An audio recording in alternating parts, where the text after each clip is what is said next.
দিন মা আপনার পাটা টিপে দিই। এই গলা টেপার বয়সে পা টেপে, এখন তো গলা টেপার বয়স, পা টেপার নয়। বস চুপচাপ। মা আপনার ছেলে এসেছে।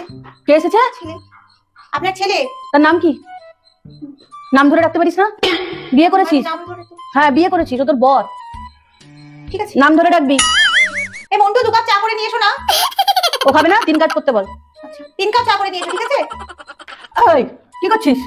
মা ভাসুর এসেছে আমার। ভাসুর এসছে, চিফ মিনিস্টার নয়, ও নিজেই ঢুকে যেতে পারবে। আর এই নে, আমি তোর জন্য নিয়ে এসেছি, যাতে ভাসুরের সাথে চোখাচোখি না হয়। এটা পরে থাকবি, মাথায় ঘোমটা দিয়ে থাকবি না। আর সবসময় এগুলো কি পরে থাকিস? অতবার বলেছি শর্টস পরে থাকবি, ওগুলো কি বাপের বাড়িতে গেলে পরবি? ওগুলো পরে আসবি। হ্যাঁ এই তো কি সুন্দর লাগছে। এবার ঠিক আছে, এরকমই পরবি, ঠিক আছে? তুই পার্টি করতে যা, ঠিক আছে? আর তাড়াতাড়ি আসবি না, ঠিক আছে? আর বাবা ফোন করলে একদম ফোন তুলবি না, ও নিজে এসে দরজা খুলে নিবে। ওর কাছে চাবি আছে, ও দরজা খুলে নিবে। তুই ডান্স করে ঘাম ঝরা, আমি পার্টি করে ঘাম ঝরাই, ঠিক আছে? আর তুই হ্যাংওভার কাটিয়ে একদম আসবি না, পারলে সুইচ অফ করে ফোন রাখবি। 12টার আগে ঘর ঢুকবি না, ঠিক আছে? ঢোকার আগে আমাকে ফোন করবি, আমরা একসাথে ঘরে ঢুকবি, ঠিক আছে? টাটা। ঠিক আছে।